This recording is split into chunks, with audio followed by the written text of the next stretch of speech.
बचपन में कितना अच्छा ना, कलरफुल बुक्स होती हैं, इंटरेस्टिंग स्टोरीज होती हैं जिनसे हमें कंसेप्ट्स और प्रिंसिपल्स अच्छे से एक्सप्लेन किए जाते हैं।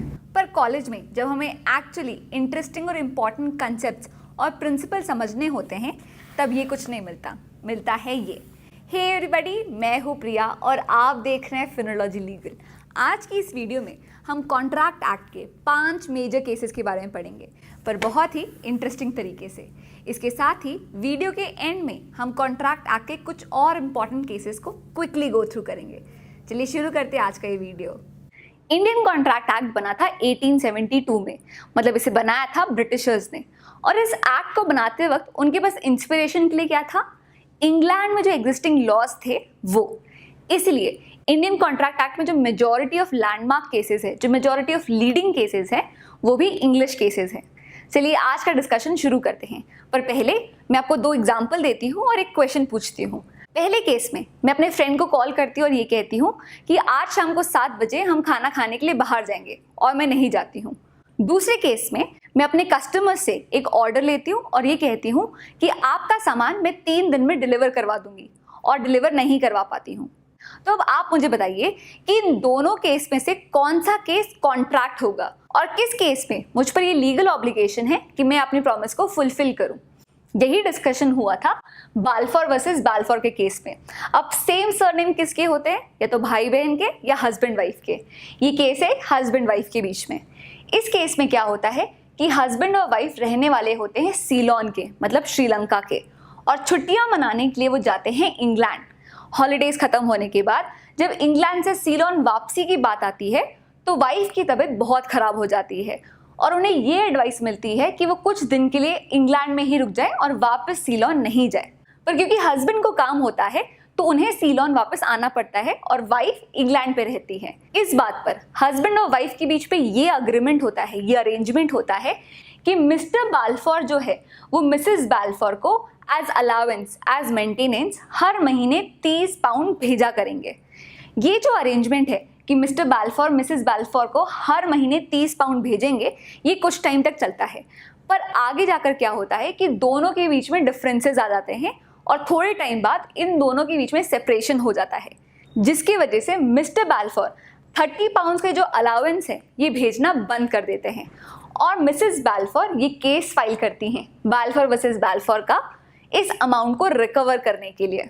अब आप मुझे बताइए कि बाल्फोर वर्सेस बाल्फोर का ये जो केस है ये मेरे फर्स्ट एग्जांपल से रिलेट खाता है या सेकंड एग्जांपल से? कोर्ट ने क्या कहा ये भी देखते हैं।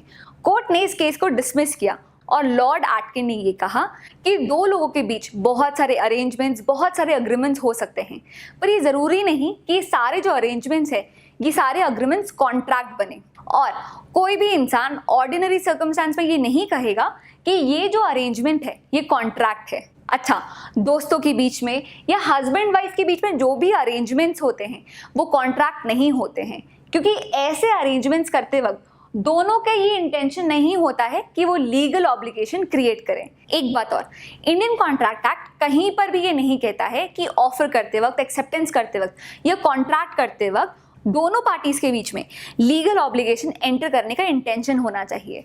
पर इंग्लिश लॉ इस पॉइंट पे बहुत क्लियर है, बहुत सेटल्ड है, और ये कहता है कि कॉन्ट्रैक्ट एंटर करते वक्त दोनों पार्टीज के बीच में एक कॉमन इंटेंशन होना चाहिए कि वो लीगल ऑब्लिगेशंस में एंटर कर रहे हैं। इसी सब्जेक्ट मैटर का intention to create legal obligation का लैंडमार्क केस है बाल्फोर वर्सेस बाल्फोर। दूसरा केस है लालवन शुक्ला वर्सेस गौरी दत्त, और ये केस रिलेट करता है कम्युनिकेशन के टॉपिक से। इस केस से पहले भी एक एग्जाम्पल देख लेते हैं। मानिए कि एक स्विमिंग पूल है और मैं ये कहती हूँ कि अगर कोई भी इंसान इस स्विमिंग पूल को 10 मिनट में पूरा क्रॉस कर लेता है तो मैं उसे 10,000 रुपये दूंगी। अब क्या होता है कि स्विमिंग पूल के पास ही 2 दोस्त रहते हैं जिन्होंने मेरा ये ऑफर नहीं सुना होता है। अब एक दोस्त दूसरे दोस्त के साथ मस्ती करते हुए उसे स्विमिंग पूल में धक्का दे देता है। अपनी जान बचाने के लिए वो इस स्विमिंग पूल को 5 मिनट में ही क्रॉस कर लेता है, तो क्या मुझे उसे 10,000 रुपये देने पड़ेंगे? चलिए जानते हैं लालवन शुक्ला वर्सेस गौरी दत्त के केस से। सबसे पहले इस केस में पार्टीज को जान लेते हैं। प्लेंटिफ है लालवन शुक्ला और डिफेंडेंट है गौरी दत्त। जो प्लेंटिफ है लालवन शुक्ला वो गौरी दत्त के सर्वेंट भी है। अब इस केस में क्या होता है कि गौरी दत्त का जो नेफ्यू होता है वो घर छोड़कर भाग जाता है, तो गौरी दत्त लालवन शुक्ला को, अपनी सर्वेंट को ये कहते हैं कि जाओ मेरे नेफ्यू को ढूंढ कर लेके आओ। जैसे ही लालवन शुक्ला उनके नेफ्यू को ढूंढने निकलते हैं, वैसे ही गौरी दत्त बहुत सारे पैम्फलेट्स बटाते हैं और ये कहते हैं कि जो भी मेरे नेफ्यू को ढूंढ कर लेके आएगा उसे मैं 501 रुपए का रिवॉर्ड दूंगा। अब इन सब से अनजान लालवन शुक्ला इनके नेफ्यू को ढूंढ लेता है और इसके बारे में गौरी दत्त को इन्फॉर्म भी कर देता है। इन सारी चीज़ों के बाद, इन्फॉर्म करने के बाद, लालवन शुक्ला को इस रिवॉर्ड के बारे में पता चलता है और वो इस रिवॉर्ड को क्लेम करना चाहते हैं। इसलिए उन्होंने केस फाइल किया, लालवन शुक्ला वर्सेस गौरी दत्त। अब देखते हैं कि कोर्ट में क्या हुआ। कोर्ट ने इस केस को डिसमिस कर दिया और जस्टिस बैनर्जी ने ये कहा कि इस रिवॉर्ड को आप तभी क्लेम कर सकते हो जब आप दोनों के बीच में कोई कॉन्ट्रैक्ट हो, पर जब आपको इस ऑफर की नॉलेज ही नहीं थी तो आप इसे एक्सेप्ट कैसे कर सकते हैं। जब आप इसे एक्सेप्ट नहीं कर सकते हैं तो आप दोनों में कोई कॉन्ट्रैक्ट हो ही कैसे सकता है।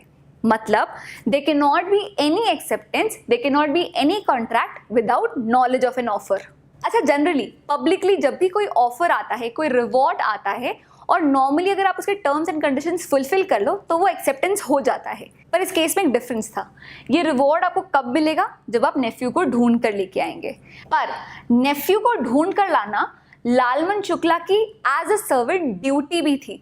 तो अगर वो नेफ्यू को ढूंढ कर लेके आ रहे हैं तो वो रिवॉर्ड का फुलफिलमेंट नहीं होगा, वो उनकी ड्यूटी का फुलफिलमेंट होगा और इसीलिए उनको ये रिवॉर्ड नहीं मिलेगा। तो लालवन शुक्ला के केस में हमने ये जाना कि knowledge of the offer, communication of the offer is necessary. Next case है Carlill versus Carbolic Smoke Ball. पर इससे पहले भी एक केस डिस्कस कर लेते हैं।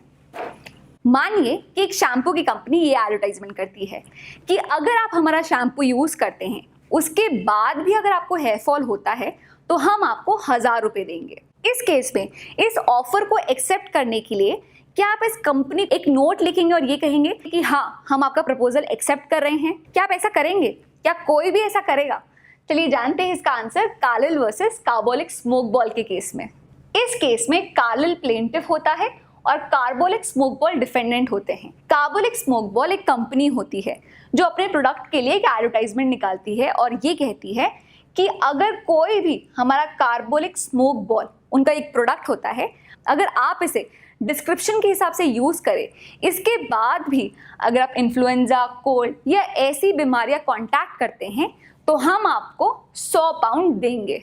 अपने इस एड में अपनी सिंसेरिटी दिखाने के लिए वो ये भी कहते हैं कि हमने अलियांस बैंक में 1000 पाउंड जमा भी करवा के रखे हैं। अब क्या होता है कि कार्लिल उनके इस एडवर्टाइजमेंट को देखकर कार्बोलिक स्मोक बॉल डिस्क्रिप्शन के हिसाब से यूज करना स्टार्ट करती है, पर इसके बाद भी उसे इन्फ्लुएंजा हो जाता है तो वो कंपनी से ये रिवॉर्ड 100 पाउंड का ये रिवॉर्ड क्लेम करती है, जिसके लिए वो ये केस फाइल करती है Carlill versus Carbolic Smoke ball.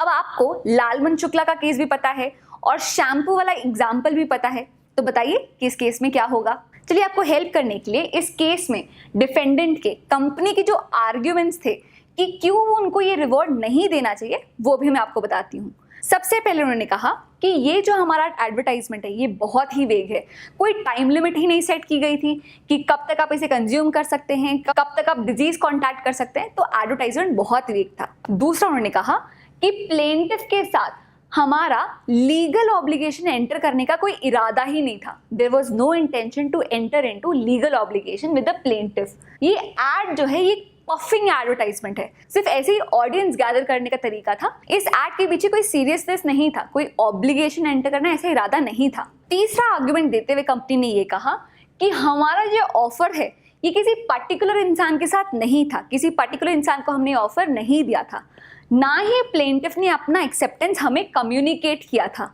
और ना ही इस चीज में हमारे लिए कोई कंसिडरेशन है। इन्हीं 3 आर्ग्यूमेंट के बेसिस पे कंपनी ने ये कहा कि हमें प्लेंटिफ को ये रिवॉर्ड देने की कोई जरूरत नहीं है। अब कोर्ट ने क्या कहा ये भी देखते हैं। सबसे पहले कोर्ट ने कहा कि ये एक वेग ऑफर नहीं है, ये एक डेफिनेट ऑफर है। कंपनी ने ही कहा है कि अगर कार्बोलिक स्मोक बॉल यूज करते वक्त आप कोई डिजीज कॉन्टैक्ट करते हैं तो आपको ये रिवॉर्ड मिलेगा, तो ये वेग ऑफर नहीं है, ये एक डेफिनेट ऑफर है। दूसरा कोर्ट ने कहा कि आपने ही एड में कहा है कि हमने अलायंस बैंक में 1000 पाउंड जमा करवाए हैं। ये लिखना इस एड में, इस कैंपेन में आपकी सीरियसनेस दिखाता है। तो अब आप इसे एक पफिंग एडवर्टाइजमेंट नहीं कह सकते हैं। इसके बाद कोर्ट ने ये कहा कि अगर कंपनी को ये प्रॉब्लम आ रही है कि लोग इनके प्रोडक्ट को कैसे यूज कर रहे हैं और डिजीज कैसे कांटेक्ट कर रहे हैं, ये कंपनी कैसे ट्रैक कर सकती है, तो ये कंपनी की प्रॉब्लम है। जब आपने ऐड दिया, जब आपने रिवॉर्ड दिया, तो you wanted people to act on it. अब अगर ये सर्टन करने में कंपनी को प्रॉब्लम आ रही है तो ये कंपनी की प्रॉब्लम है। कोर्ट और लॉ इसमें कुछ नहीं कर सकते हैं। तीसरा और इस केस का सबसे स्ट्रॉन्ग आर्ग्यूमेंट ये था कि जनरली अगर कभी भी आपको कोई ऑफर मिलता है तो ना ही आपको उसे एक्सेप्ट करना होता है, पर उस एक्सेप्टेंस को कम्युनिकेट भी करना होता है। पर अगर कोई इंसान अपने ऑफर में ये एक्सप्रेसली या इम्प्लाइडली कह दे कि ऑफर में, प्रपोजल में जो भी कंडीशंस दी गई हैं, अगर आप उन कंडीशंस को फुलफिल कर लो तो एक्सेप्टेंस कम्युनिकेट करने की कोई जरूरत नहीं है। मतलब performance of the conditions is a sufficient acceptance without notification. अगर आप ऑफर की कंडीशंस को ही परफॉर्म कर ले तो वो ही एक्सेप्टेंस मान लिया जाएगा और इस एक्सेप्टेंस को आपको कम्युनिकेट करने की कोई जरूरत नहीं है। तो Carlill versus Carbolic Smoke Ball में ये कहा गया कि अगर आप किसी ऑफर की कंडीशंस को ही परफॉर्म कर लेते हैं तो वो ही एक्सेप्टेंस हो जाएगा और इस एक्सेप्टेंस को कम्युनिकेट करने की कोई जरूरत नहीं है। तो प्लेंटिफ को उनका रिवॉर्ड मिल गया। आई होप आज का ये वीडियो आपको पसंद आया हो और आपके काम का भी हो। Please subscribe to my channel. Contract law की और केसेस के बारे में जानकारी के लिए आप डिस्क्रिप्शन पे जो लिंक है उसे क्लिक कर सकते हैं। That's it for now. See you in the next class. Bye bye.